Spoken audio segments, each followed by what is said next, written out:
Blog Talk Radio. Life seems to crush your dreams, so find your balance for all you need. A little work, some family fun. Find your love, keep your life on the run. Told you how the story goes, so write your own script before you grow old. Live your life, laugh out loud. Own who you are, stand up proud. You gotta find what works for you. Find a valiant that lets you be you.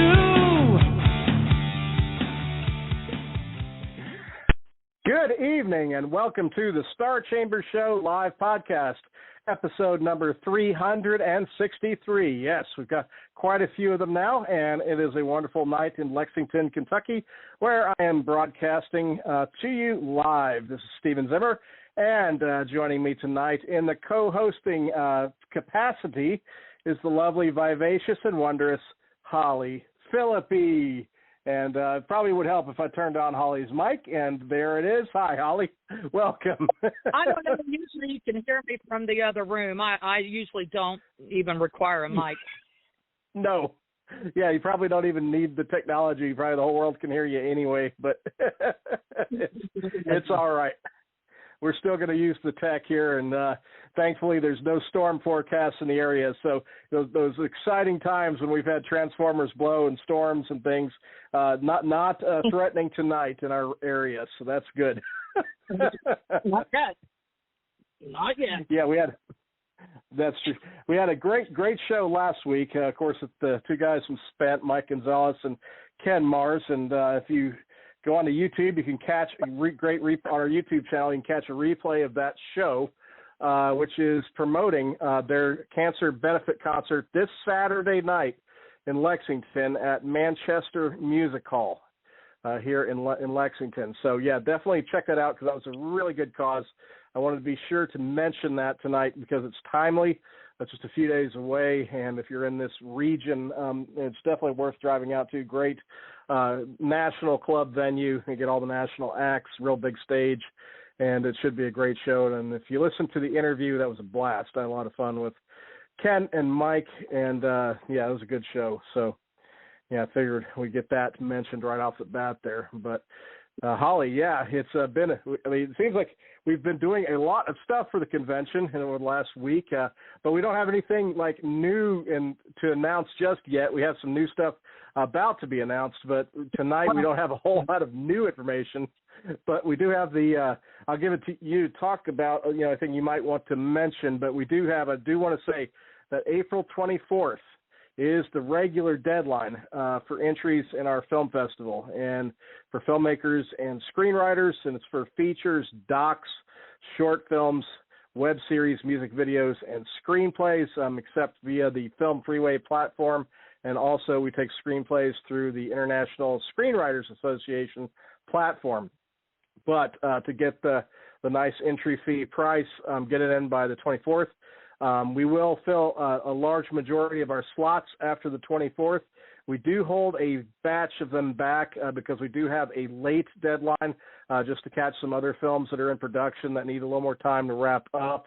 And so we do leave a few spots open for consideration for a late entry period, late deadline period, but strongly encourage you to try to get it in by the 24th if you can, as a large proportion of our slots are going to start to be announced right after that. So that's what I would recommend. But, yeah, Holly, got anything to tell us on your end? Well, I didn't get them over to you, but I do have a couple new workshops that we will be mentioning next week that are really going to be interesting to our true crime people. From Miss Judith Yates, some really neat presentations. She's going to do a couple then. So, yeah, I can't wait to get those in. But, yeah, they're in the queue. I just wanted to let people know they're in the queue. So, yeah, you not only have Jeff Mudgett, H.H. Holmes's, distant relative, but you have Judith Yates, who is, a criminologist. She's been on several television shows talking about true crime, and She specializes in like children and school shootings and different capacities like that is what she really hones in on. She also works on a lot of cold cases and helps try to solve throughout the U.S. because she's worked with the FBI and all that. So, yeah, really cool presentations you won't want to miss. Well, that's what I was telling people, and I actually did. Interesting you mentioned that because I actually put out a post today in a few of our locations where we make posts and announcements.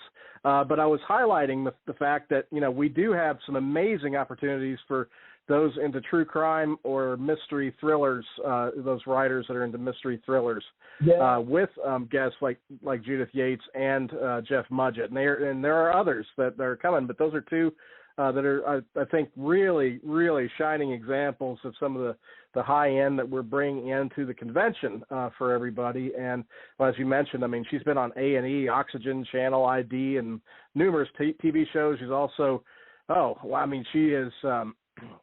She's been doing a lot of stuff with lecturing and instructing, and for a lot of organizations. And I'm talking like. Go ahead.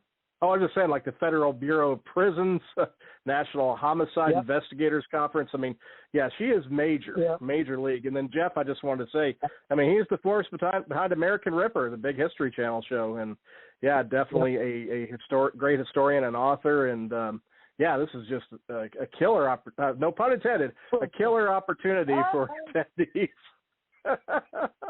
That just came off the cuff. That was not intentional. Can't help yourself, can you? But it's natural, I guess. Can't help yourself. Yeah, as you were saying, Holly. Spills into these people, especially talking to Jeff with, all the research he's done, and Judith, all the research she's done. These are people to talk to, too, about the research for your project, whether you're a filmmaker or an author or whatever, the research that goes in. These are excellent researchers that, you could get a lot of tips and tricks from. Mm-hmm. Also, horror, filmmakers that make horror or, screenwriters, authors. Or thrillers. Anything like that. Yeah. Horrors, thrillers, mysteries, true crime. True crime's its whole thing now. So, I mean, this spills over to a lot of genres. Yeah, it's fantastic, and what we have here, and this is just tip of the iceberg. But I thought it was worth kind of highlighting that today, and that's so cool you brought it up on the show. So yeah, we got synergy going on here. Chat room is working, folks. So log in if you get a chance, because we'd always take questions, comments from there. We have tonight's guest is already in there, who I'll just wait for just a few minutes for introducing. We also have award-winning author, filmmaker Amy McCorkle, and Metal Beck of Book Beck Adventures. And yes, I'm trying to get in there. Blog review site, and a rising TikToker as it is. So she's starting to do the TikTok thing. So which actually I have to confess, I'm going to be doing it too. I'm going to be making my first posts. I got believe it, I didn't even make a video, and I already have like almost 1,200 followers, and I haven't even posted anything there yet. So you two are welcome. I pulled you in. I pulled you into the rabbit hole. But that is cookie coffee. And everybody go out and follow me. I have a lot of funny stuff on there, and I plan to try to start making more. And I'm going to get kind of rolling slowly but surely with it, making some posts, and definitely check that out. Of course, you can find me always under Steven Zimmer 7. That's where I am there. As I am on several other social media sites, except for, I believe, Twitter, where I'm SG Zimmer. But, definitely looking forward to it. And I've got enough followers to, actually, if I wanted to, I could live stream my very first video, which is kind of funny. Yeah. But yes, I've got live stream capability already. So I haven't even posted a video there yet, but it's too funny. But tonight's sponsors, those that brought you tonight's show, are the amazing Sandy Linder, the Genre Blender, and also the one, the only, Ren Garcia. So tonight we want to recognize both of them, encourage you to pick up their books, and thank them for supporting the Star Chamber show. So first, we'll go ahead and give Sandy the spotlight, and listen here, and definitely follow up, pick up something from her. Author Sandy Lender invites you to visit her website at authorSandyLender.com to pick out a new favorite story to read this spring.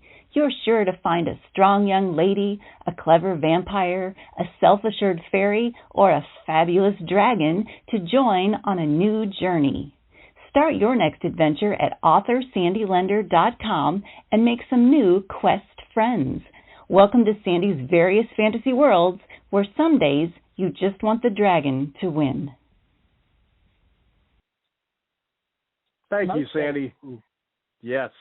Awesome. And yeah, I think lately most days I'd probably be pulling for the dragon, the way people are getting nowadays. But I have to confess.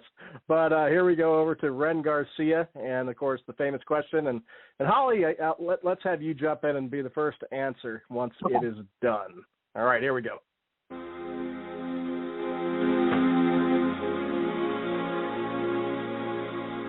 The League of Elder dares to be unusual. It's easy to be swept away in this bold and uninhibited landscape where fantastic heroes become old friends and sinister villains inhabit every dark corner. Dare to explore things best left alone. Each book is your lantern, lighting the path to a world never before seen. So what do you say? Are you weird enough for us? Yes, Ren Garcia, we are indeed weird enough. We are indeed. So, thank you, Ren. Thank you, Sandy. And yeah, definitely picking up League of Elders series from Ren Garcia. And Sandy has a nice catalog in a number of genres, so check those out. And looks like some banter's going on in the chat room. A little bit of news to pass along. Looks like Amy is prepping for her first major film festival of the year, the ICFF. And she's also working on a movie pitch right now for some distributors and producers. But yes, she's prepping for the ICFF, her first film festival of the year. So that's kind of cool. All right. So we got a little bit of news to give there right before we go over to our grand introduction, which we're not going to wait any longer to do, because tonight is someone that has become a favorite of mine at Imaginarium and also of Holly's at Imaginarium. And also we love having our guest on the Star Chamber show. So, yes, it's a returning guest. And she is an author, editor, and blogger. She's the author of the epic fantasy trilogy with the Watchers of Moniah, the Watchers in Exile, and the Watchers at War. She's a two-time winner of the Imadjinn Award, a two-time Carrie McCray Award winner, and a Pushcart Prize nominee. In addition to that, she's also a giraffe conservationist. Kind of fun, and we'll get into that as soon as we get to bring onto the show. It's our pleasure, the one, the only, Barbara V. Evers. Barbara, you are on. Your mic is live. Well, hello. Thank you for having me back. This is the third time. Yes, this is a hat trick. The trifecta, as we call it in horse country. The trifecta. Yes, you've done it. So welcome got the back. Triple play going on. And I'm glad to be back too. You picked a good storm-free night. We don't have any tornado warnings or transformers blowing up, and we got plenty of good vibes going, and definitely a great time to be on the show. And it's been a while since we visited with you, so yeah, bring us up to date a little bit on yourself and how things are going since our last visit. Oh wow, because it has been, I guess, since July, hasn't it? Yep. So. Oh, wow. I've had a lot going on. The big thing is the Watchers of Moniah trilogy. I recently got the rights back, and so I will be re-releasing that very soon. And right now I'm going to release the ebooks and get some new covers before I do the paperbacks, and maybe I'll do some hardbacks or an omnibus or a box set or something. But I've got that back, and I've gone through the first one and the second one. I'm in the middle of going through the third one, just trying to catch little things. You know how it is. You look at it later and you're like, oh, I could have said that better. So nothing major, just some minor things, catch an error here or there. I also, back in December, released a short story collection called Pieces of Her, subtitled Being a Woman is Not for the Faint of Heart. And it's a collection of stories about women. And they really kind of cross a lot of different genres. I hesitate to call them women's fiction, but they're about women, so I guess you could say they're women's fiction. They're contemporary fiction. Several of the stories were published in other anthologies previously. There are 2 stories that had never been published before that I absolutely love, and I just decided, you know what? I'm not going to submit them somewhere else. I'm going to publish them myself in this collection. And one of those is a magical realism or supernatural kind of story. I don't really know which fits it more, but that came out in December, and I've got plans to do another short story collection that will be all speculative fiction sometime this year.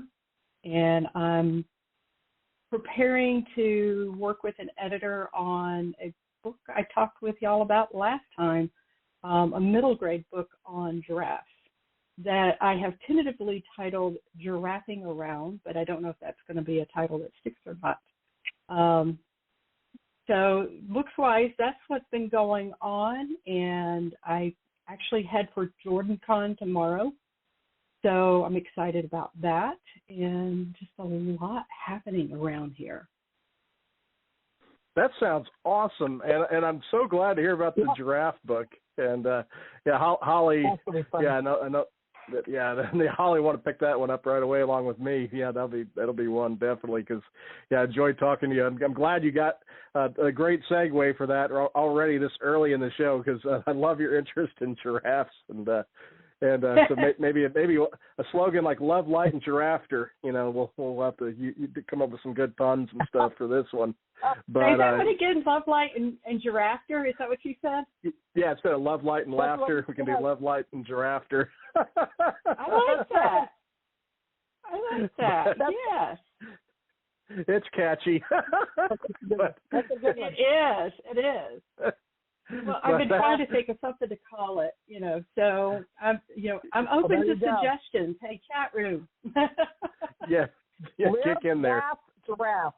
Live, laugh, giraffe. There's another variant. Live, laugh, that's giraffe. Cool. Yes. That's live, cool laugh, too. Of course, it is aimed at middle graders, so it's aimed at middle graders. So I don't know that they'll completely get the pun there, but who cares? Right. Parents who buy the book. They still think it's the funny, parents who buy the book, right? Well, that would be a fun one, because it'll be able to combine your writing passion and storytelling passion with your passion for giraffes and under one roof. That'll be a fun one for you. And that's I actually had connected with I don't know if you're familiar with what are they called? There's a website that I get emails from, Women on Writing, that's what it's called, and they do workshops and stuff. And I've hesitated because I'm not a middle grade writer, but I know giraffes. I was like, is this right, or is this too simple, or is it too complicated, or is this going to fit? And there was a workshop that I was considering taking, and I emailed them. I said, I'm not sure if this is a fit. This is where I am. And they said, you know what, we're going to send you to the instructor and let her talk with you. Her name's Sue Edwards, wonderful woman. She actually spent over an hour on the phone with me. We decided I did not need the workshop, but that I needed to beef up the book a little bit. So that's why it's not come out yet. I've got to get a few more pages into it. And I've been so busy with all this other stuff, with getting ready to relaunch the Watchers and getting out that short story collection, that it's just kind of pushed back. Plus, I also was finishing up polishing my next novel, which I'm starting to submit now.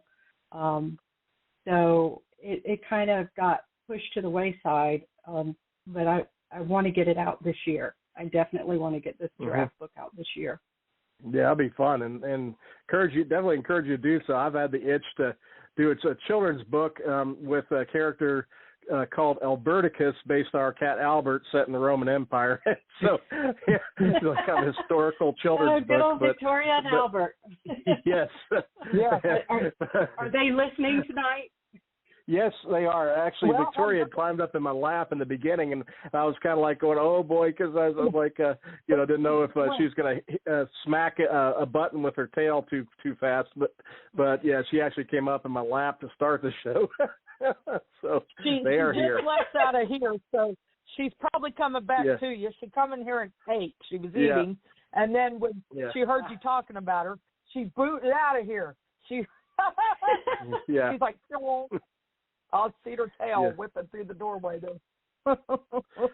But I mean, I have to live vicariously. Yes.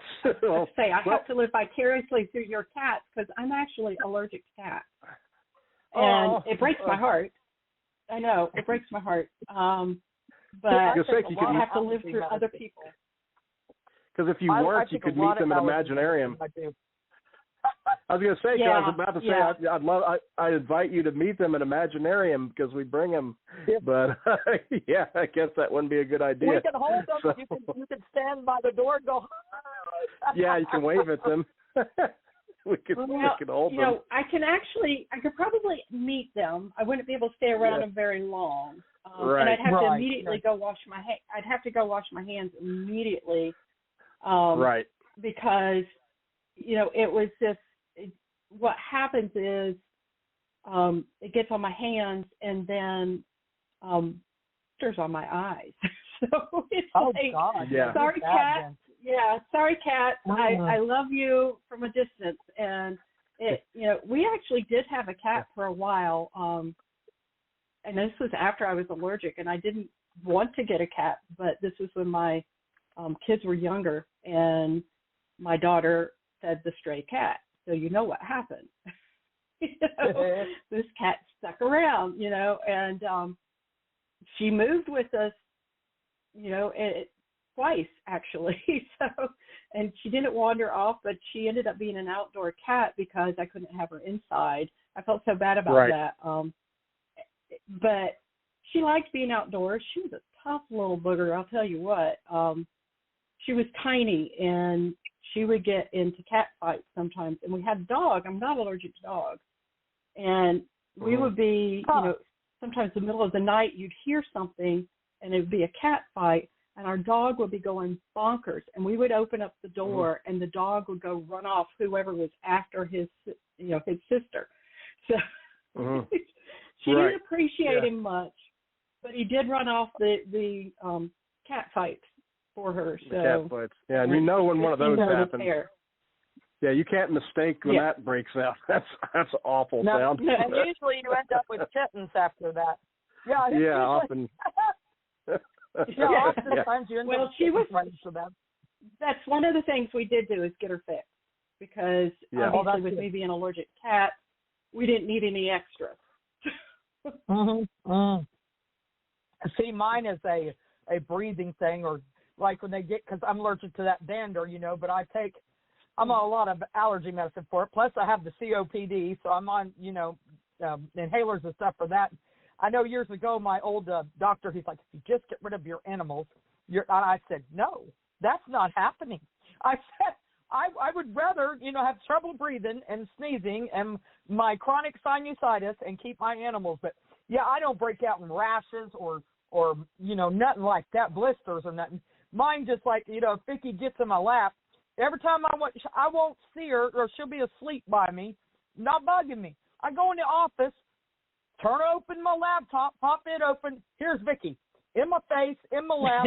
She's got her tail all up in my business, in my eye. So then my eyes start swelling and watering and get real red. And I'm sitting there trying to work, itching, and I'm like, Vicky.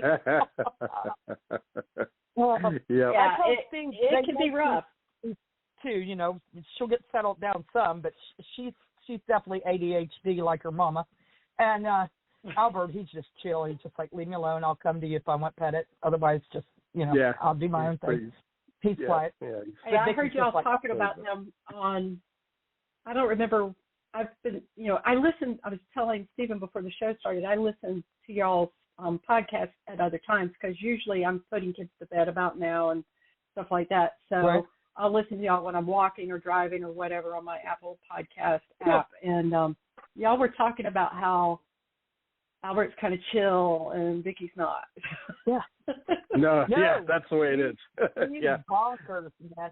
But they make these shirts, and I told Steve we're going to have to order me one. They make these shirts to have this cat pocket, so you could tuck your cat in there so they don't like slide off your lap. Because if I sit up straight, she keeps sliding, and then she'll dig her claw into me trying to pull herself back up, and then she'll slide some more. So I told him I need that shirt so I can put her in that pocket, and that way I sit there tight and everything, and she's snug and isn't clawing me to death, you know. No. Things you go through. Now, I'm sitting here thinking about this, going, you love cats so much, and you still have them even though you're allergic. And I'm thinking, you know what would be the most awful thing is if I was allergic to giraffe. Oh, man. That would, yeah. Right? Yeah, that would be not good. But especially when you get your dream and get your own private reserve and you finally get to have some giraffes. Yeah. Right. Well, you know, my bucket list has giraffe. I have Giraffe Manor on my bucket list. Right. I don't know if you're familiar with Giraffe Manor. If you've never seen it, you need to Google that. It's a place, I forget where it is in Africa, but it is a giraffe reserve, and you'll see pictures a lot of times of people eating their breakfast with the giraffe sticking their heads in the window. It's incredible, and it's on my bucket list. I desperately want to go. I also want to go to Namibia because that's where the Giraffe Conservation Foundation's headquarters is. And neat. You know, you could be. I would love to connect. Right. Well, I give a percentage of my royalties to Giraffe Conservation Foundation, and I actually have on my YouTube channel an interview with. I'm going to draw a blank on her name. Stephanie. Is it Stephanie Fennessy? It's Julian and Stephanie. They're the directors. And Stephanie and I did an interview right after the third book came out. So that would have been March or April of 2021. I did an interview with her, and it's on my Zoom. Unfortunately, they were having the storm then. And so you see my mug in the video, but you just see kind of a gray fake outline for Steph because she said, we've got hit and miss on our internet and we've got a storm. There's no way I'm going to turn on the camera because it's going to just, possibly kick me out of the system. So, but we had a fun conversation and need to do that again with her sometime soon. But, they do some really incredible stuff. And I'll tell you what, since I've been watching them, they have managed to help with giraffe conservation in the sense that the numbers have gone up in the giraffe population. Back when I first started following them, there was about 111,000 giraffes in the wild. I didn't much. Now there's the last count, they had 117,000. And to give you perspective, we hear a lot about elephants. And I love elephants. I care about elephants. But there are 4 elephants for every giraffe. Wow. I didn't realize the ratio was that high. Yeah. How about that? Well, I know it always worries me because I'm like, are my little granddaughters ever going to see a real giraffe? Because are they even going to still be around? But now you're saying that the numbers are climbing some, so that's wonderful. I actually fed one time at the zoo, at the Cincinnati Zoo, I think it was. You could feed them, you pay and get you some feed, and then you held it out there, and then the giraffe comes up because you're up on this platform, and the giraffe comes up and eats out of your hand. And that is the weirdest feeling ever because their tongues are so long and rough. It's the coolest thing, though. It's so cool to be right up there in their mud, Right. And the thing is, if you've been that close, I'll tell you what, I've fed a lot of giraffes at zoos. And I do have a giraffe eating story for you in just a moment. But you got that close. Did you take a good look at their eyes? I never paid eyes that are attention to the beautiful. This deep liquid brown. In fact, that's how I could describe them in the Watchers of Moniah trilogy, is because I have been that close to a giraffe many, many times. I've fed giraffes in Myrtle Beach. I've fed giraffes at the Virginia Safari Park. I have fed giraffes in San Diego at their safari park. There was a place in Florida. I'm trying to remember. I don't remember what the name of the zoo was right now, but I fed giraffes there. A lot. My husband knows if we go on a vacation and there's a giraffe at the zoo, we're going. If the local zoo has giraffes, we are going. So if there's jellyfish, I'm going. What was that? Fish and axolotls. I'm like, if they have that, yeah, I'm going. Yeah. So jellyfish and ocelots, is that what you said? Have you ever seen an axolotl? Axolotl.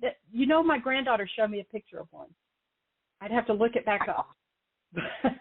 I'm doing massive research. I plan on getting one. They're hard to take care of, but you just got to know what you're doing. They live 9 to 11 years, right? I have a pillow I sleep with every night that's an axolotl. Can confirm. It's a squishmallow axolotl. And I have a T-shirt and I have keychains and I'm you with giraffes. That's me and axolotls. And their numbers, they were going extinct because people in Mexico, that's where they're from, was eating them. They were actually eating them, and it horrifies me. But now that they've been bred in captivity, their numbers have like plummeted. I mean, I'm not plummeted, but raised up. So it's a good thing. I'm looking at them right now. That is the cutest thing. Oh my goodness! Oh my God, they're always smiling. They always smile at you. Yeah, they're always smiling. That is so cute.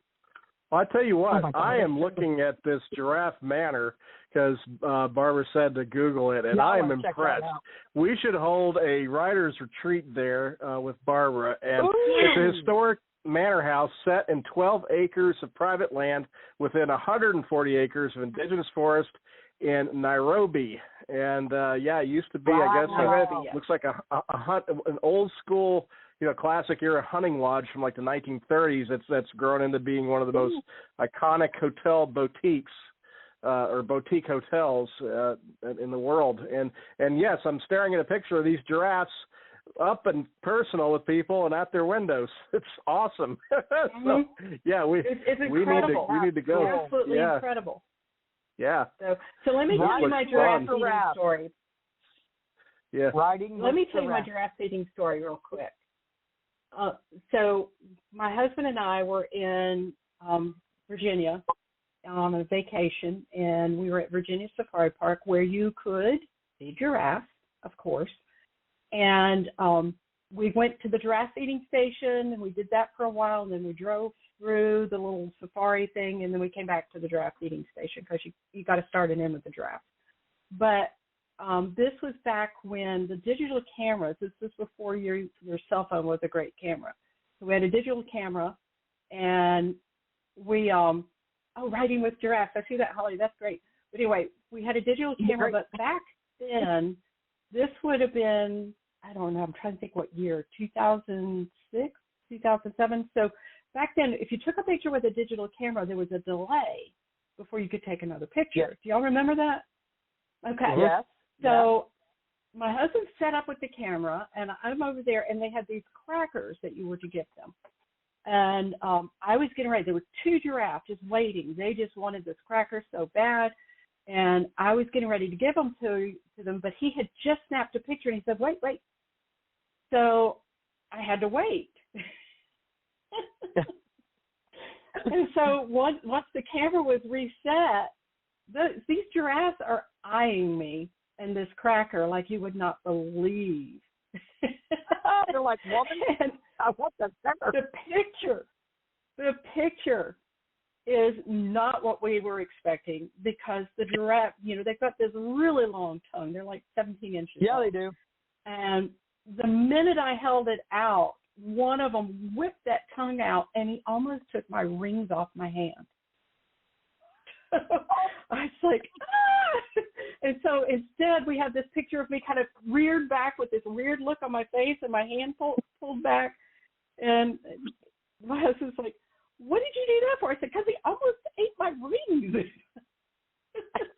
I use those pictures. There's the picture of before with them and then the picture of me afterwards. I use those pictures sometimes when I teach customer service classes because I've tried to tell people if you make the customer wait too long, it's not going to be pretty. Right. That was the struggle was real back in the day. As I said, these kids now, everybody's got they got a camera, they put in their pocket every day. We've got a phone. So, we can visually edit and put all these cool shots.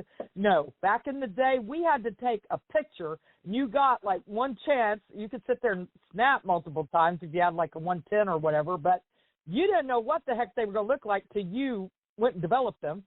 It was a crap shoot. Film. The world of film. My dad was an amateur.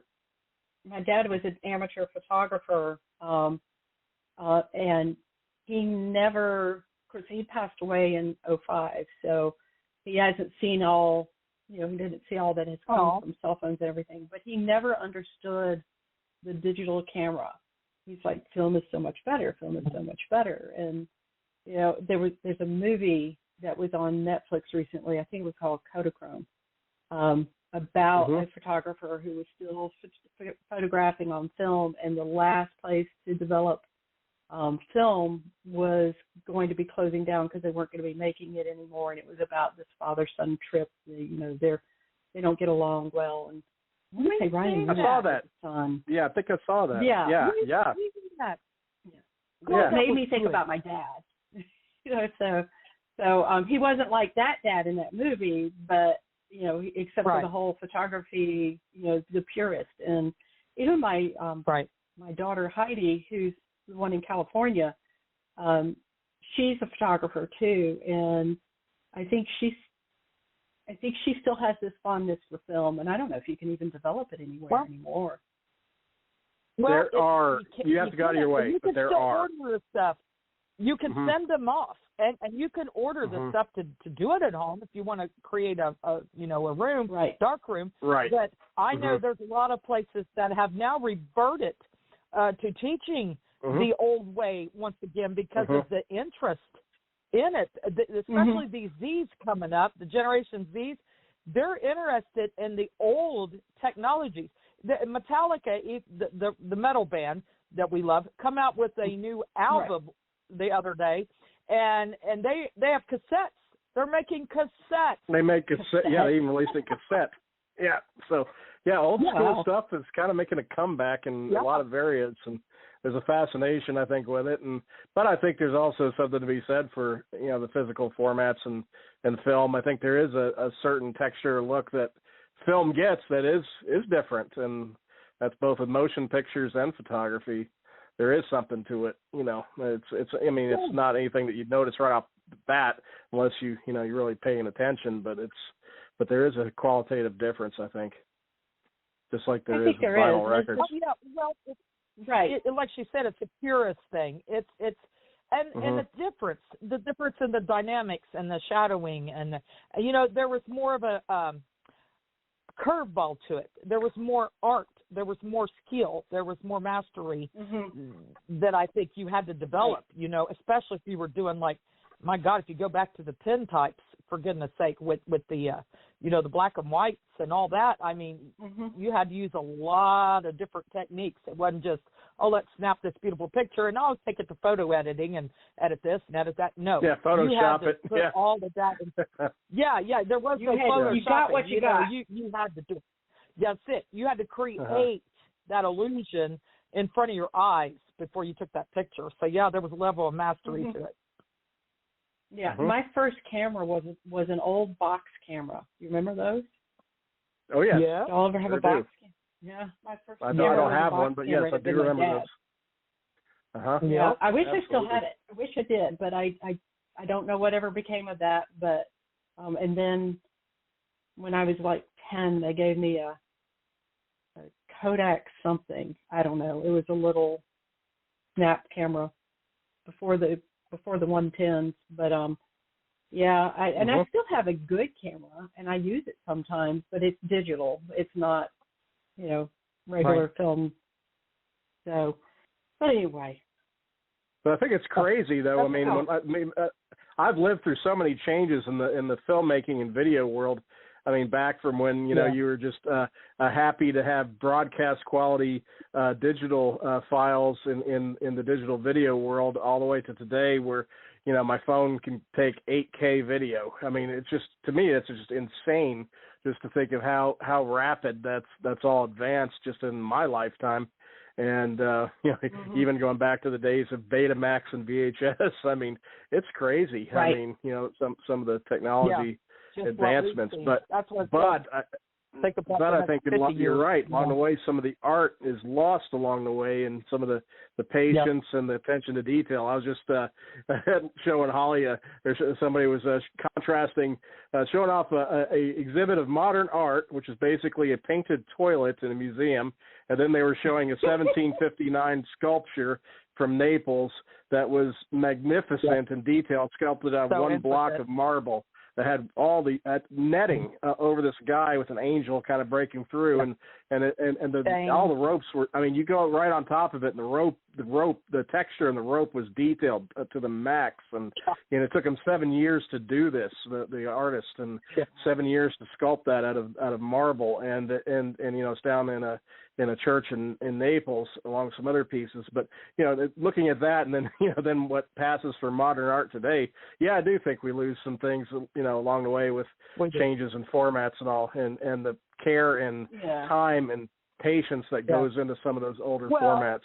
It's no different than with books, because my God, books were coveted back then. To have a book, you had to be high society. They were very expensive. They were made by hand per book. They didn't have machines that just whipped them together.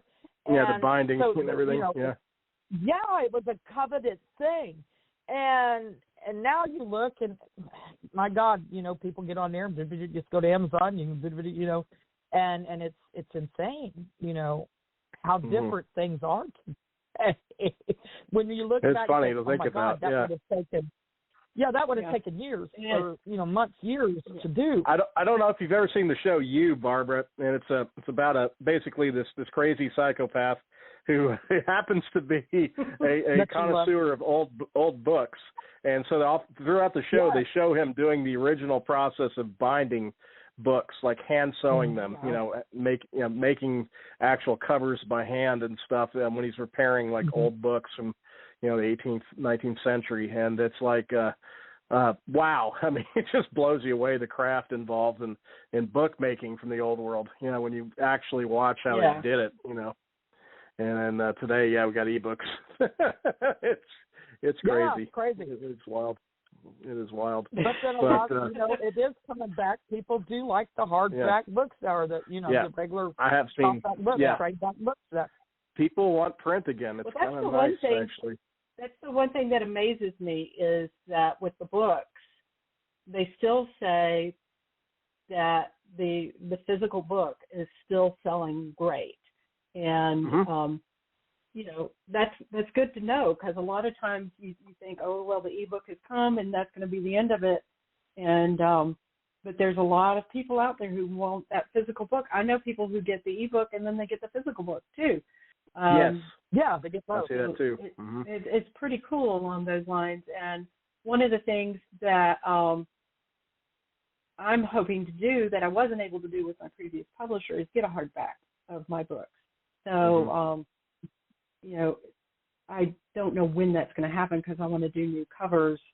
But anyway, I'm sitting here laughing at this conversation about the cake, Holly, in the chat room. I'm sorry.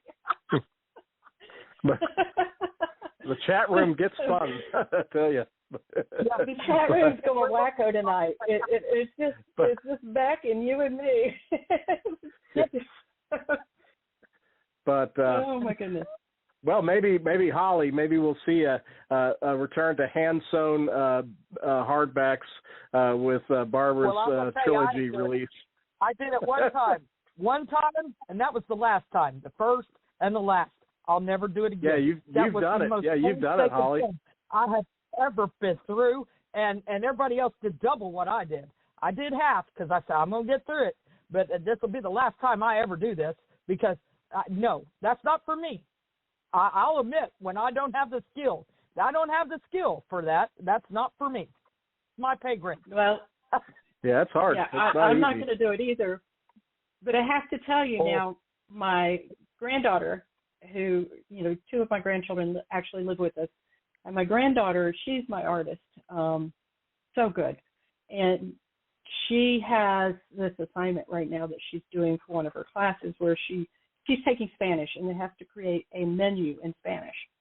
And she's been sitting there messing around with it and everything, and she brought it over to me, and she had sewn it together. She had taken these sheets of paper, folded it in half, and created, the appetizer page and the dessert page and entrees and so forth, and she had stitched it together. And I'm like, you're kidding me. Wow. So it's kind of, and that was today. She showed me this just a few hours ago. And so that was pretty cool to have that happen and to see that she did that. But this is the kid, she, last year and during, I guess it was last year. Yeah, last year she taught herself how to crochet. She taught herself how to knit. She's taught herself how to do embroidery. She's an incredible artist. And you would love her artwork. I will have to share some artwork with you later because it is all weird. She loves to do the weird stuff. But like she has this one picture she did that one of her teachers told her she was giving her nightmares because it was sunflowers, but instead of the seeds in the middle, it was eyes. So these eyes. Nice. It was pretty cool. Pretty cool. She did this amazing self-portrait last year that I absolutely love. It's my favorite thing she's ever done. And I tell you what, if it wasn't for the fact that it was hand-drawn, and I would try to make it into a book cover, but I've read too much about the fact that doesn't really work as a book cover because nowadays you've got to have the digital art, talking about, art changing. But anyway, she's, the one thing I haven't been able to get her to do is to draw me a giraffe. I was like, child. Tell her to get on the stick here. Yeah. Seems like she's ADHD too. So hopefully, July you'll be bringing along with you some great masterpiece of a giraffe and have it by then. Yeah, that would be fantastic. That would be nice. That would be nice. I told her if she would make some stuff, I could probably sell it. Speaking of July, can we chat a little bit about the two? What have I got going on? What am I doing with you guys? I forgot. You have so much going on. The pitch session. Let me go back and look here. I will tell you in just a second. Yeah, I'm doing the one on the pitch, and then we're going to do the Slush Fest. Yes, that's right. So I wanted to talk about the Slush Fest in case some of the people aren't familiar with it, because this is really it's a useful educational experience. It can be a bit painful for people sometimes if they've never heard people comment on their work. But what happens in a Slush Fest is you have a panel, and I will be obviously moderating that. It would be wonderful if we could. You've got an agent or two coming, right? Yes, we have a couple agents coming. Yes. Yeah, it would be great if at least one or two are on that panel if they're willing, because what happens is people bring in a page from the first page of their manuscript, and it's anonymous. You don't put your name on it, and they hand them in as they come in the room, and then what happens is we pull it out and we a person reads it out loud, and that might be me. It might be we'll pick someone else to do the read out loud. But the people on the panel, and these are, published authors or publishers or agents or a combination thereof, when you hit a point in that page where they would say, okay, this is where I would stop reading, they raise their hand. And so once the entire panel's hands are up, you stop reading. And I have seen this where nobody's entire page got read. I've seen it where sometimes a few people's entire page got read. But a lot of times what happens is those hands go up, and then we talk about why would you stop there? What was it that caused you to stop? And it's really informational for the people who are trying to get published, or who are, maybe they're published, maybe they're self-published, but they're not quite getting the response they wanted. And so you're getting that real-time feedback from somebody who actually is a gatekeeper. And so I've sat on the panel. I've participated as the person turning in a sheet on these several times too. So I've been on both sides of it. And, we try to be tactful and helpful at the same time, because you don't want to burst somebody's bubble completely. But at the same point, we all know that people don't always understand what will get them kicked out of that slush pile. And that's what they call it. The slush pile is, where people submit their stuff, and do you rise to the top of the slush pile, or do you get, file 13? And for those of you who don't know, file 13 is a trash can. So that's what that one is about. So, and maybe we could get some of the guys from Jumpmaster or was it Three Ravens? Isn't that what he calls it? Three Ravens. Yeah, Three Ravens. Hillbilly. Hydra. Hydra would be a good one with Tony. Yeah. Hydra, because this is the people you want to hear from. Who does y'all's slush pile? Is it Holly or Stephen, or both of you? Or Holly primarily reads them. Yeah. I'm the first one Holly, that goes through. Yeah.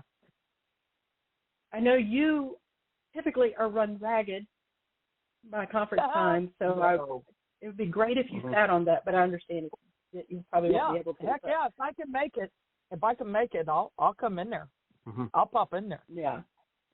So, and the other thing I can never put myself on a panel because, in stone, because I don't know what's going to happen and what fires I have to put out, But, I try to pop in on certain things, at least to show my, my face. So, I could definitely try to pop in there. Yeah, it would be really cool, But wait, there's more. The pitch, query letter, and synopsis. Oh, my. Yes, a workshop with Barbara. Yes, she also has a workshop. So there's these things called, PitchMad no longer exists, but on Twitter there are events where you can pitch your book in a tweet, and you have to use a hashtag that aligns you to the Twitter event. And so I had a list of them, but I don't have them up right now, but I'll have that with me when I do the workshop. But, you've only got so many characters to do this in, and so what I'm going to focus on in that is primarily how do you do that, because that also gives you the ability to do your elevator pitch. That one where you're where you sat down at the table and lo and behold, you were sitting next to an agent and you didn't even realize it. And the agent says, what do you write? What are you going to say to them? Because I have seen people dig a hole really fast because they don't know how to answer that question. I've been that person. So first of all, we'll talk about that, how you create that short little pitch, and then and I have a formula that we'll look at, and people can play around with it. Hopefully, they'll be able to work on them in the workshop. That's my hope. And then I'll talk to them a little bit more about that query letter, because it amazes me every time I see a blog post or I see an agent interview or I go to a conference where, there's a panel about queries, it amazes me how often people just don't follow the submission guidelines, right. or they put stuff in the story that just doesn't matter, you know. And so we'll talk about things like there's something called a sticky mashup, and you know, what do you use for comps? People sometimes really mess up because they don't choose the right comp. So we'll talk about some of those things too. And I'll be the first to tell you, I struggle when I do these things. I'm much better at helping somebody else than at helping me myself. Because let's face it, my books are, let's see, The Watchers of Moniah is 97,000 words. And all of a sudden you got to put it into like a paragraph. You know? Yep. That's tough. And, you know, so it can be challenging, and sometimes it's better for someone else's eyes to be on it than your own. So believe me, I understand, because a couple of my series is I have 200K epic fantasy titles that are kind of on size-wise like the George R. R. Martin novels, and they are ensemble cast, and so there's a lot of moving parts in those books, and distilling that down to a paragraph, whoo! I feel your pain. Tough. I know exactly. It is tough. It is tough. It is. So, and it's so funny because you can look at somebody else's book, you can read a book, and you can usually kind of nail it in a paragraph what this book is about. But have the author do that is a little harder. But I can still give them kind of a template of what it looks like and what should go where. A lot of people mess up because they don't do the research on whoever they're submitting to. And so, and that's what you want to start off with. Every publishing house has different submission guidelines. Right. Some do, yeah. So that's what those two things are going to be about this year. It's kind of interesting because I did the pitch one for South Carolina Writers Association back during COVID. They had to cancel their conferences like y'all had to cancel yours, and they did a virtual, but they did theirs virtually a little different. They didn't do a massive event. They did like lunch and learn kind of things throughout the summer. And so I was one of those, and I did that. That's the first time I taught that pitch session, and it went over really, really well. And that's one of the reasons why I was like, you know what, I ought to tell Holly about this one, because that's something different. I'm always trying to think of something different to pitch to you. So this year I pitched to you, but but then I pitched that and a couple others to Moonlight and Magnolias, which is the Georgia Romance Writers Conference in October. And that's the one they picked. It's the pitch one. So I'm going to be doing that one at Georgia Romance Writers also. So, because I think that's very important. And I would like to stress that a lot of times, I think newer authors are more guilty of this. And you can tell me if you disagree or not. But we've all been at conventions or writing conferences where you're at your table signing books, selling books, whatever. You get these authors that will stand right in front of your booth and block it for about a half an hour pitching their book to you. Now, this is where you need to learn this strategy. Do a quick pitch. We get the overview. We're either going to say yay, nay, that sounds good, that's for me, or not. You can relay that in an easy, few minutes. And blocking a whole person's table is not cool, man. Stand like at the side or toward if you want to talk your book, if they're willing to. If they don't seem interested, then go on. Don't waste your time and their time. If they're not interested, go on, because there's some people that just don't care and don't want to hear it. And why sit there and waste your breath anyway? But, and that's the thing. It's knowing the pitch, being able to use that paragraph, that time. Yeah. Those beats. Yeah. Don't sit there and drag it out and tell me the whole 250,000 chapter by words chapter that you have written. Yeah, I don't want the audiobook narration. Every publisher. every publisher that does shows has encountered that type. Absolutely. Take the and wheel. it's definitely not a good tactic and does not leave a good impression. I can just say that. No, when you trap them and give them a chapter by chapter description down to the last detail and captivate them for an hour and block the table. Yeah, that's not going to get you nowhere. I'm sorry. As a publisher, I'm going to tell you right now, I am not going to call you. I'm not going to talk to you. I don't want that to do with your book because it's just not cool. If you want to give me a card, say here's my lowdown, here's my synopsis, that's fine, cool, do that. But and we've actually picked up writers from conferences, and we're not usually open to anything because we have so much going on. But we've actually picked up people because they've done that. They've come up and said, hey, I got a book that's about this and this and this. Here's my card, And I'm like, okay, these people and know where that's the way it works, So the first time I ever heard an unpublished author tell someone about their work, it was the first time I went to a writing conference, and this would have been back in 2006, and it was South Carolina writers, and I was sitting at the table with Faith Hunter, who I had just got to know her, and I was very intrigued by her writing and everything, and that's when I first connected with her. Faith and I know each other fairly okay now. She actually encouraged me while I was finishing writing The Watchers and all that, but she had brought an author with her to the conference. She was actually one of the guests, and she brought an author that she knew locally to the conference, and he was sitting there at the table, and she told him, well, tell him about your book.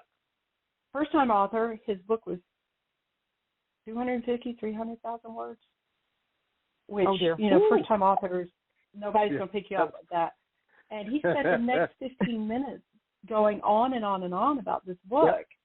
And I was sitting there with a friend of mine thinking, oh, my goodness, hush. Right. And all I could think was, good grief, dude. Right. This is more than I wanted to know. We're happy for you. We want to encourage you. We would like to give you advice. If you have questions, ask, but you cannot just take up somebody's, precious time. When there's people, especially when people are walking by, they could have been losing out on book sales, because you're blocking the table talking for 15 or 20 minutes with something you could have said in like 3. Yeah. Now it's what I call the old phrase. Tell you. Oh, go ahead. I was going to just. I forgot what I was going to say, so go on. No. I was just going to say it's that old phrase, read the room. And that's really what it's about. Yeah, just the context and where you're talking to somebody and what they're asking you about, and let that guide you. It's blocking a table. That's the key. If you give them that short pitch and they say, hey, tell me some more, great, do it. But I have to tell you this formula that I'm going to teach, I actually used at a conference in 2020. I pitched The Watchers of Moniah to 3 different publishers, and all 3 asked to see it. So if you can get it down right, you can get people interested in your work. And that's the key, if you can get it down right. And if once again, you got to gauge whether they're open to it or not. I do believe in each case I asked, are you open to a pitch? And in each case, I pitched to 2 of them, and the third one I wanted to pitch to him, but I could never nail him down. He was all over the place, and he always had someone talking to him. He was kind of running the conference, so yeah. And so I was sitting in the restaurant bar that evening, and a bunch of the authors were together, and we were chatting, and, what do you write? What do you write? And so I gave the pitch to one of the authors that this publisher was publishing. And he's like, oh, my goodness, you have to go pitch that to him. And I was like, well, I've been wanting to. I just got to get him alone. So I finally got him alone near the end of the conference. Now, I kind of wish I'd waited on him because he had too much of a backlog. And so he wasn't able to, I got the offer from one of the others and went with them. One of them was like, okay, one of them's already asked for your full. I'm not gonna pick up anything till they're done looking at your full. So she wanted to see it when nobody else was looking at it. And that's kind of hard to deal with, but that's how she does it. So, okay. Her time's valuable too. I kind of get that. And the other one was like, hey, I'm not even going to be able to look at it for another 6 months. And you've got somebody who can publish it, and it's this, so I ended up going, with the one who came back first. And so that was an interesting publishing journey. I'll always be thankful to him for publishing my books. And it just, for us, it did not work out in the long run. That's why I got my rights back. But, you move on, and that's what matters. And I have fans. In fact, I almost suggested that my super fan be allowed to come on the show tonight because I have a fan who has read each of the books at least a dozen times. Oh, it's awesome. That would have been fun. Yeah, anytime. Yeah, we can take calls. We can take multiple calls. Unfortunately, his brother got married yesterday. So gotcha. timing-wise, maybe not perfect. But he, next time. Yeah. He does. He listens to the show because he knows that I've been on it, so he's listened to it several times. And I wish he could come to Imaginarium, but that is it's right around his birthday, so he never comes to Imaginarium. I'm like, but you can come celebrate your birthday at Imaginarium. Yeah, the biggest birthday party ever. We do celebrate. Yeah, we do. Of course, I keep trying. I brought my friend Susie last year, and she had a blast. And then she might be coming with me this year. It's kind of up in the air. Of course, my brother. We haven't even talked about that. That's right. Not yet. My brother.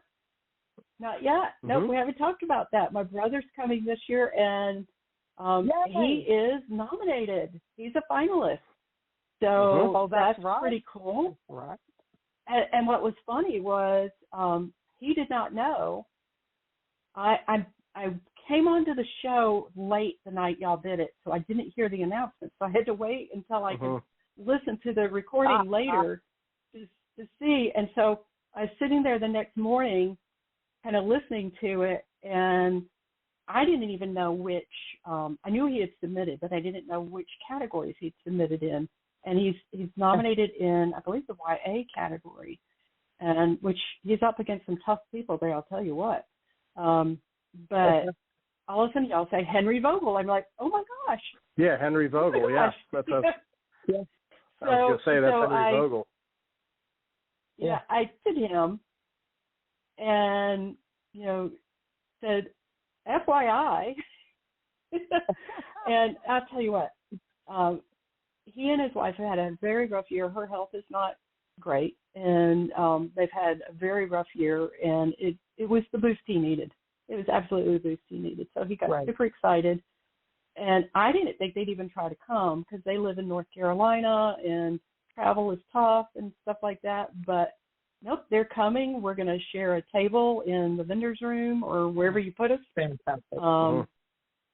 And he's really excited about it. And,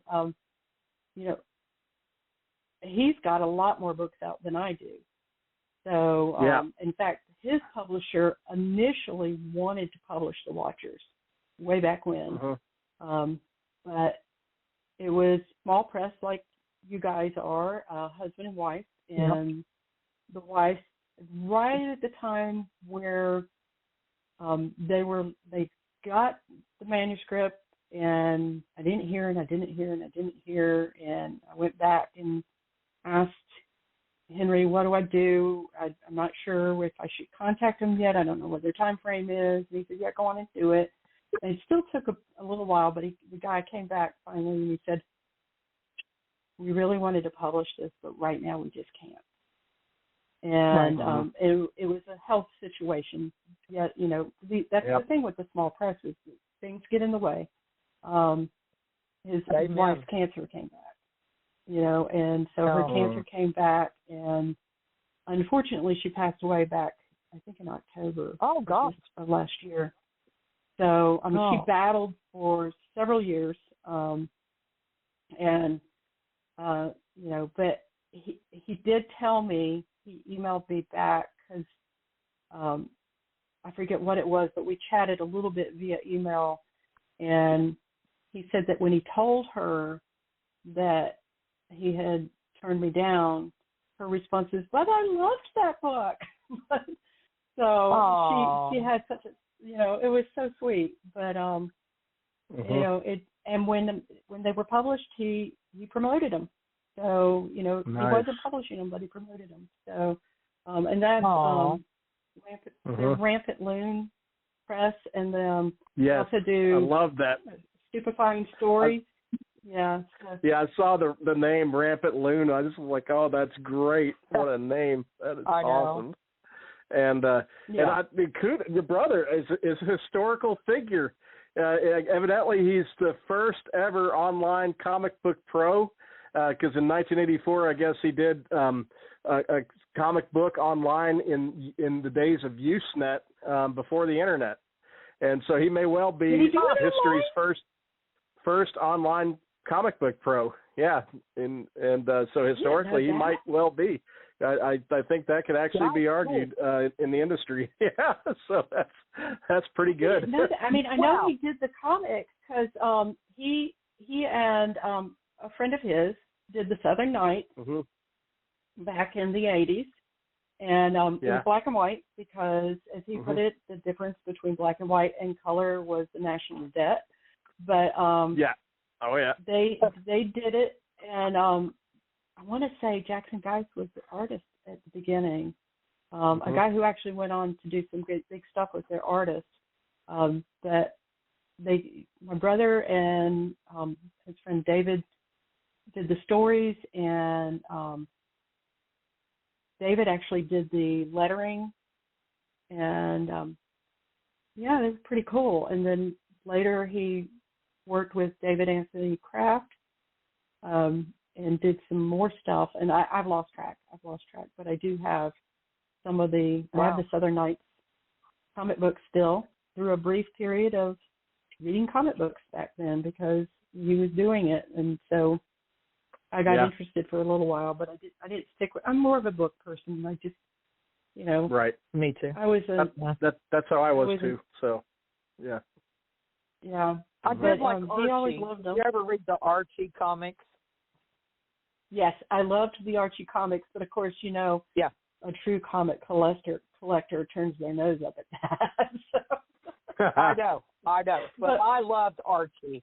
I couldn't help it. I just did. And Richie Rich. I always liked the Richie Rich when I was a kid. And, of course, Spider-Man, because I was a huge Spider-Man person. But, I loved Richie Rich and Archie. That's awesome. You mentioned you're a huge Spider-Man person. Back in October, we went to California because my daughter got married. And she had the most cool wedding because it was like, the way they put it is like Rivendell meets Ewok. It was a fairy well, that's theme. Cool. It was so cool. But he is a big fan of Spider-Man. So They had the cake topper was from the Spider-Man movie where, Spider-Man is hanging upside down and MJ pulls the mask down a little bit just to kiss him. And so that was their cake topper. Cool. Yeah, that was cake so topper. great. But I was listening to, he actually does Geekscape, the podcast Geekscape. And I was listening to them talk about their wedding on Geekscape. I was flipping through looking for something to listen to today, and I was like, I haven't listened to Jonathan's podcast in a while.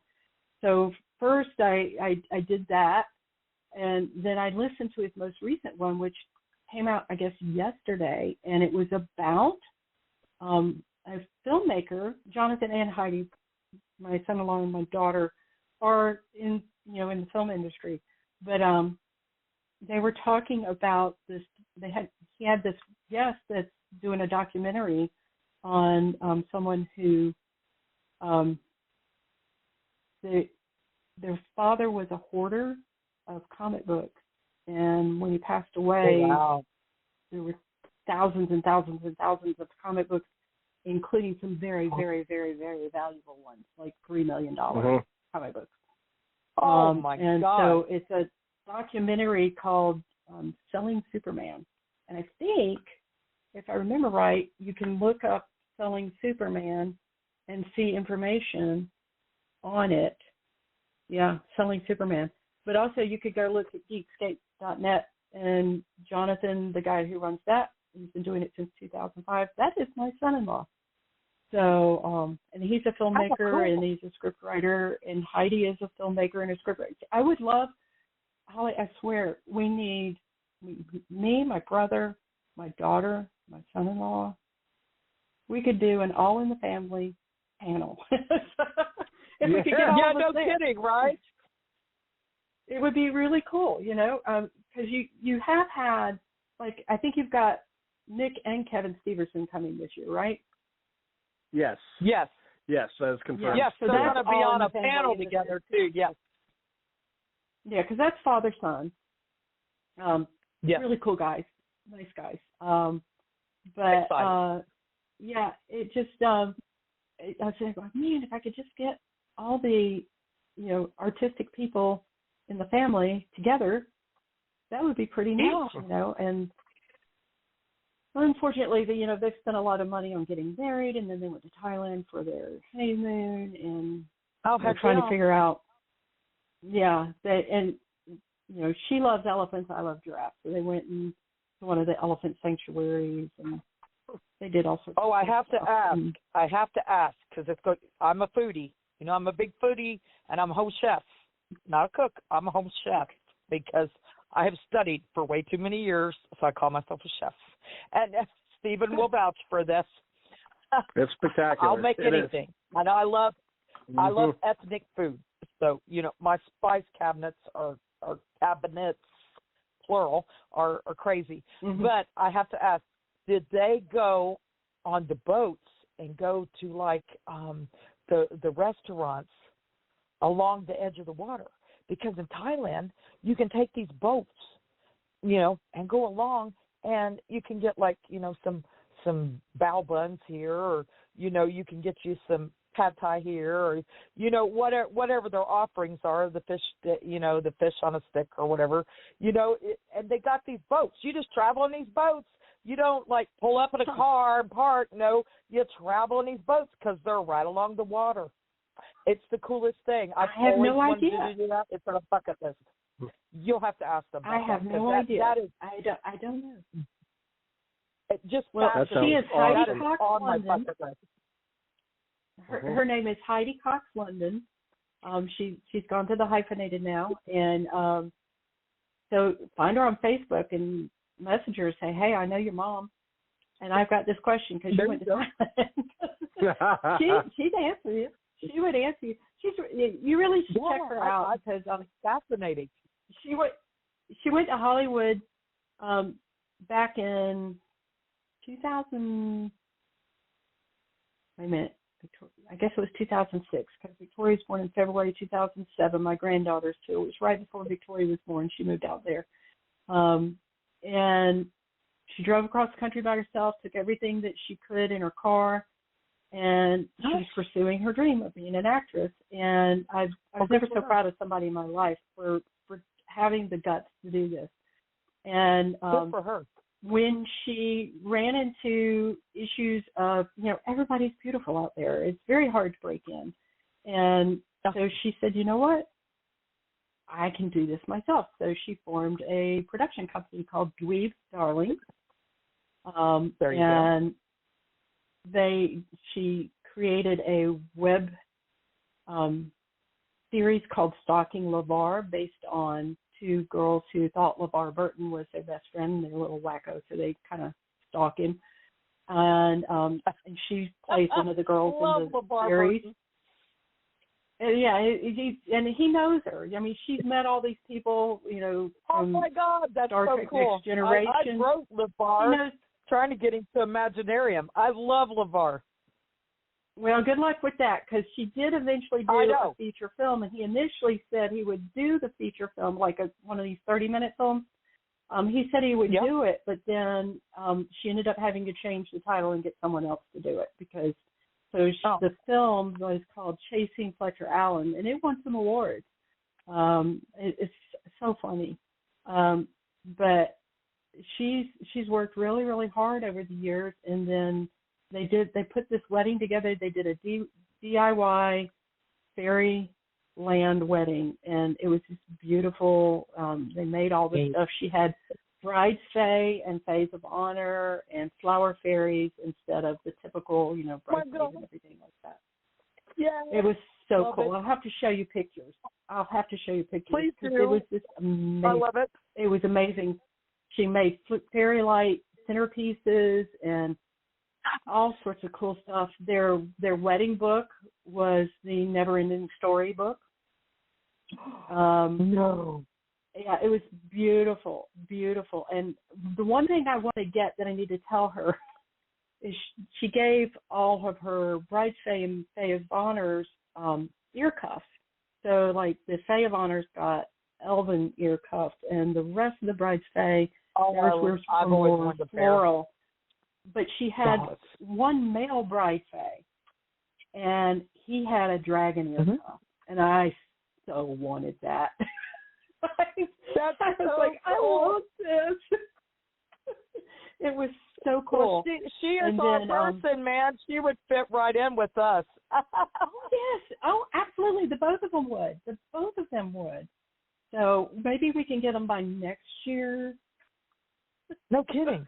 Well, you know what? Tell her to enter her film, one of her films, into our film festival.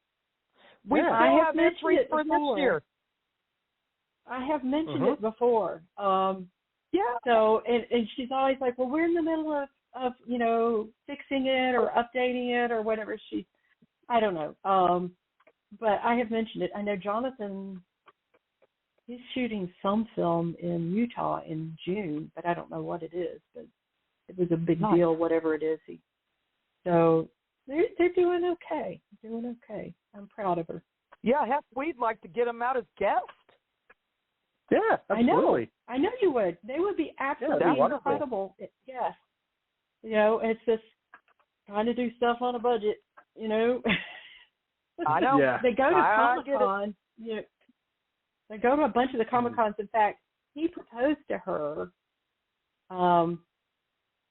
at LA Comic-Con, and he got, I'm going to mess up the guy's name. Giancarlo Esposito, is that it? From Mandalorian. What is the guy's name? Now you're making me forget, and I know it. Are we talking about the? Are we talking about the main guy in Mandalorian? Mando. No, not the main guy. Not him. The one that's after him. The one that's trying to capture him. Grand Moff. What?